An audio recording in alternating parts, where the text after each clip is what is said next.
Hello, the other side of the screen. So today is Litha, and I would like to just introduce everybody to Litha, or as we also know, it is called something else. It is called summer solstice. Now, Litha is from June 20th to 23rd, the celebration of the summer solstice. Many cultures celebrate this holiday in many different ways.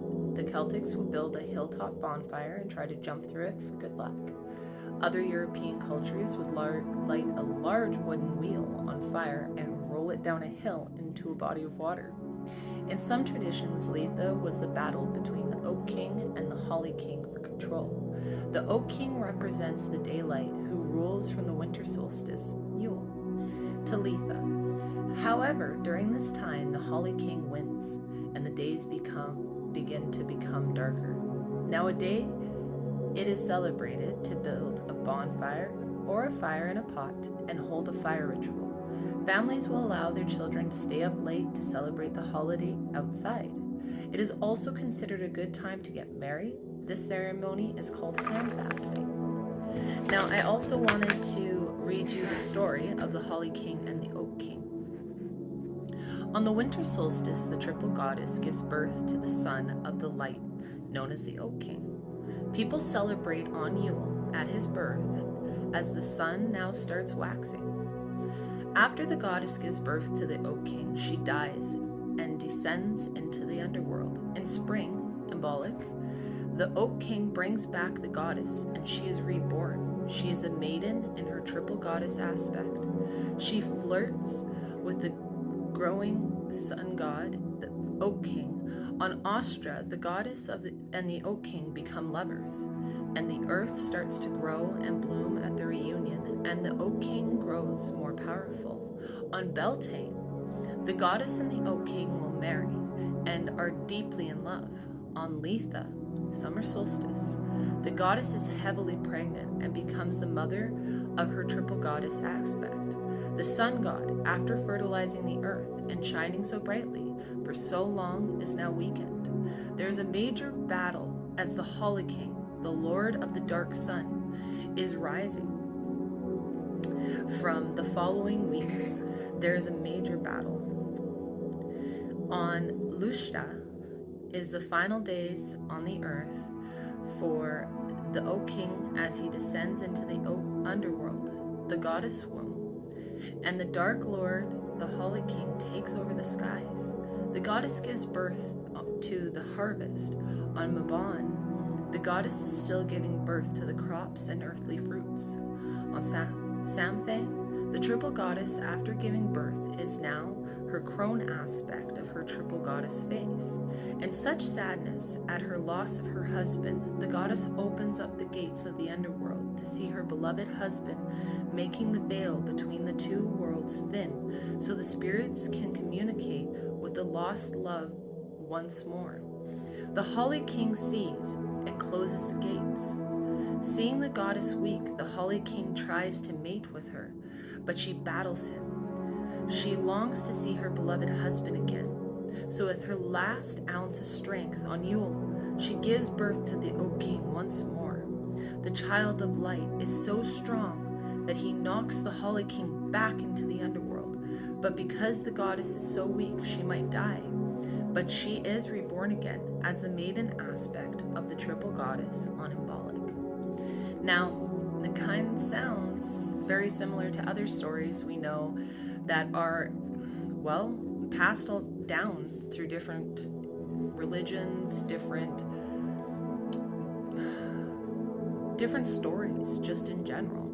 Now, I want to take a little bit of time to express that this is the paganistic aspect to our world. Now, I do believe that it goes much further, and there is much older things that represent our world currently. Now, we need to get back into touch with the earth, the levels of energy. I know everybody that I talk to on the street, to the people I know, to my family and friends, the amount of negativity going on, I truly do believe is that it has become the fact that we have lost touch Now, when we go all the way back to the beginning of our planet, to the birth of man, okay, we've always worshipped something. Now, at that point, we were the most connected with the earth, as we gave reference to the sun, and we saw the solstice and the winter solstice, and we praised the fact that we would survive through Yule, and through summer solstice we would praise the God for all the sunshine and all the gifts that he's given us. Now, in general, those things are from what is called the ether, and in the ether is what we call the veil now in paganism, or the other side, or the other world, the things that we can't see. Now, all of these things that we can't see, eventually you can. Some people, and sadly to say, aren't all schizophrenic. Some people are just given gifts where they can see things. And sadly, I think that a lot of our mental illness actually has to do with the fact that we aren't doing all we should when it comes to our own energy. I know that I've struggled and battled with my own mental health issues, and when I realized that the universe was doing a lot of things, giving me fire after fire to put out, and issue after issue, and once I found the way through these things and realized that it was the universe, I decided that, you know what, the universe just needs the projection. Now, today, I would like people to go outside. If it's raining, just stand on a deck, just look outside, look at the sky and say thank you.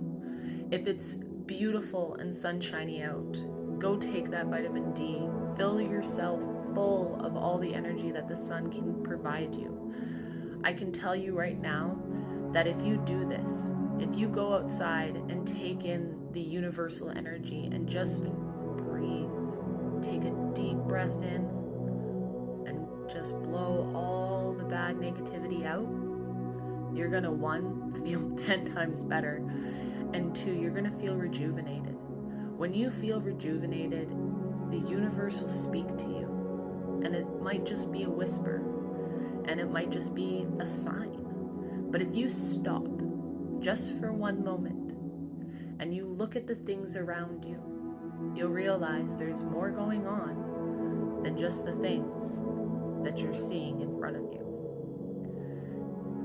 I would like to thank everyone again for taking a look and watching this video.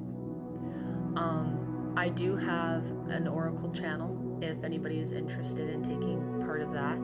I do readings for others, and I would love to speak to everybody else and see if I can help some people get through these tough times. Even just to show different paths, different ways, even if it's not in regards to this type of stuff and you just need to talk. Send me a message. Maybe my wisdom can help you on the right path.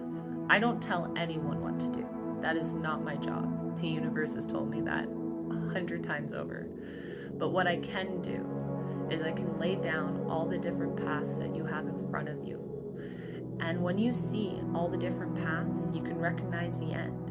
As one person said to me a long time ago, what you do now will affect you in 10 years. Is this the right path for you? And this is very important to take in. I hope that everyone has a blessed, beautiful, wonderful day, and hail all the different spirits and energies, and most importantly, say thank you to yourself. Say thank you to the universe, and be who you are. Take control of your life and take control of what's going on around you. Because at the end of the day, you are your own God. You are in control of your destiny. So have a beautiful day, and I can't wait to see you again. Thank you for taking part of this, and talk to you later. Bye.